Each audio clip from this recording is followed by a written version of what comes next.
का अपमान करूंगा। इस भाव से कभी कोई यज्ञ मत करना। किसी के अहित हो जाए इस भावना को लेकर के कभी एक पूजा भी घर में न करवाना। जब भी घर में पूजा पाठ करवाना, लोक मंगल की कामना को लेकर के पूजा पाठ करवाना। कभी किसी के अहित करने के लिए कोई अनुष्ठान न करवाना। अपनी कामनाओं को सिद्ध करने के लिए अनुष्ठान जरूर करवाएं, लेकिन दूसरों की अहित के लिए कभी कोई मंत्रोच्चार घर में न करवाएं। भगवान शंकर के अपमान को लेकर के हरिद्वार में दक्ष ने बड़ा भारी यज्ञ करवाया। सबको निमंत्रण भिजवाया, देश विदेश में निमंत्रण गया, सभी देवी देवताओं को आमंत्रण कार्ड गया, लेकिन मेरे भोले बाबा को आमंत्रण नहीं दिया। अब यज्ञ जब प्रारंभ होने का दिन आया, तिथि आया, तो सब देवी देवताओं का रथ जो है उनके पिताजी के घर की ओर जाने लगे।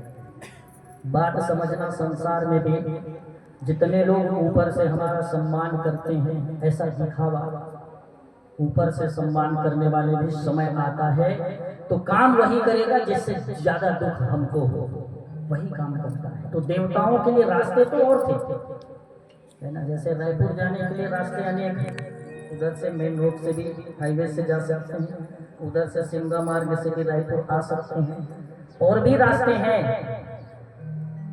तो कहीं उधर से ना जा करके सबके सब जितनी गाड़ियां उधर से भी आ रही है, वैसे घूम के यही सांकरा से जा रहे हैं, सब रहे।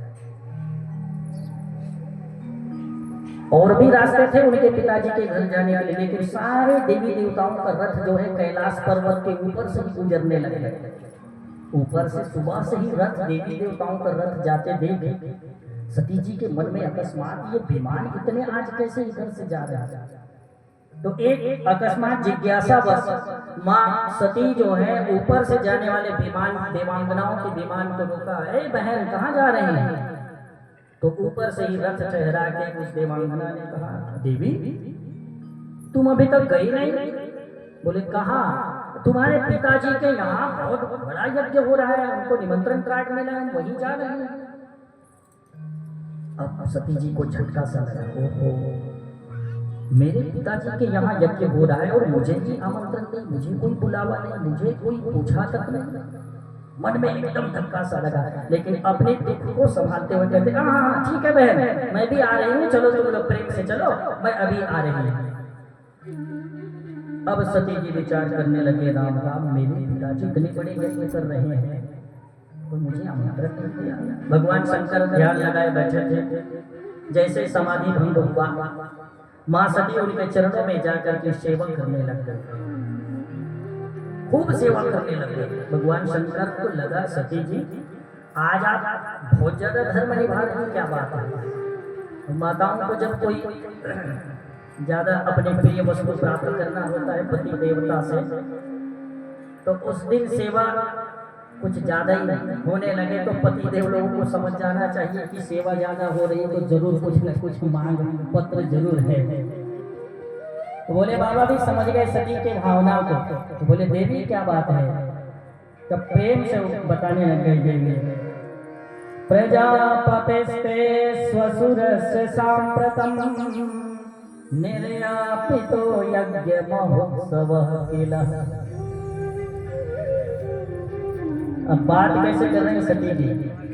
मायके में कहीं कोई बढ़िया आयोजन हो जाए तो बेटियां जो है अपने शब्दों में बखान करते करते थकती नहीं है कि हमारे पिताजी के यहाँ ऐसा हो रहा है, हमारे पिताजी ये करवा रहे हैं, हमारे पिताजी इतने बड़े यज्ञ करवा रहे हैं। लेकिन सती जी आज एक शब्द भी मेरे पिताजी के यहाँ यज्ञ हो रहा है ऐसे नहीं कहा। क्या कहा? बोले स्वसुरस्य संप्रतम, महाराज आपके ससुर जी के यहाँ बहुत बड़ा यज्ञ हो रहा है। अच्छा, तो इच्छा तो हमारी है प्रभु, हम भी चले यज्ञ में शामिल होने के लिए। सती जी की भावनाओं को देखते हुए बाबा जी भोलेनाथ कहते हैं, सती आमंत्रण कार्ड आया है। अब सती जी की उत्तर समझना जरा, अब क्या बताए, आमंत्रण तो आया नहीं। तो सती जी कहते हैं, प्रभु आमंत्रण कार्ड आया तो नहीं है, परंतु भेजा जरूर होगा। अब कभी कभी डाक मिस हो जाती है, अब हम इतने जंगल में बैठे हैं और वो पत्र लाने वाले भटक गया होगा तो नहीं पहुंच पाया होगा, परंतु भेजा जरूर होगा। ये कैसे हो सकता है कि हम उनकी बेटी हैं, आप उनके दामाद हैं, हमको आमंत्रण कैसे नहीं भेजेगा? जरूर भेजा होगा। भगवान शंकर कहते हैं देवी जी हमको मालूम है आपके पिताजी हमको आमंत्रण नहीं भेजा। अब सती जी की आंखें खुल गई, कहे ये कैसा हो सकता है? आप कैसे निश्चय पूर्वक कह सकते हैं कि आमंत्रण नहीं भेजा? तो भगवान शंकर ने पूरी घटना बता दी कि ऐसे ऐसे हुआ, स्वागत समारोह में गए थे हम, तो भगवान के ध्यान में मस्त थे, उनके अपमान की दृष्टि से खड़े नहीं हुए, ऐसा नहीं था। मैं अपने प्रभु के ध्यान में मस्त था, आया, हम उनके स्वागत में खड़े नहीं हो पाए और सोई भड़क गए। और लगता है उसी बात का अभी भी उनके मन में गहरा चोट आघात है और उसी वैमनस्यता की वजह से हमको आमंत्रण नहीं भेजा गया। और अपने राम को बिना आमंत्रण के जाने वाले नहीं। सती जी कहते हैं ओ ससुर दिमाग में खटपट चल रही है और मुझे पता भी नहीं है, आपने मुझे कभी बताया नहीं भगवान। अच्छा कोई बात नहीं, चलो मैं जाऊंगी, मैं अपने पिताजी को समझा दूंगी, पिताजी आपसे माफी मांग लेंगे, बात बराबर हो जाएगी, जितनी जो दुश्मनी है वो ठीक कर देंगे हम। भगवान शंकर कहते हैं देवी अपने राम जाने वाले नहीं बिना निमंत्रण के। और मैं ये भी कहता हूँ कि अब तुम भी जाओगे तो तुम्हारा भी कल्याण नहीं है। भगवान शंकर कहते हैं सती मैं जानता हूँ कि इन जगहों पर बिना आमंत्रण के जाना चाहिए। कितने जगह? यद्यपि मित्र प्रभु पितु गुरु के जाय न बिनु बोले न संदेहा। कहाँ कहाँ बिना आमंत्रण के जाना चाहिए? मित्र के यहाँ। यदि मित्र किसी कारणवश हमको आमंत्रण देना भूल गया तो बिना आमंत्रण के मित्र के यहाँ जाना चाहिए। ये मन में ये नहीं सोचना चाहिए कि मेरा मित्र है, मुझे आमंत्रण नहीं दिया, मैं भी बिना आमंत्रण के जाने वाला हूँ। ऐसा नहीं, मित्र के यहाँ बिना आमंत्रण के जाना चाहिए। प्रभु माने जहाँ पर भगवान का दर्शन होता हो, जहाँ मेरे प्रभु निवास करता हो, ऐसे प्रभु के मंदिर में बिना आमंत्रण के जाना चाहिए। पिताजी के घर, पिताजी कोई कारणवश अपने घर में, हम बाहर हैं, पिताजी कोई कारणवश काम कर रहे हैं, कोई आमंत्रण हमको नहीं भेजा, हमको बुलाया नहीं, फिर भी पिताजी के चरण वंदना के लिए बिना बुलाए वहां पर जाना चाहिए। और चौथी जगह है गुरु जी।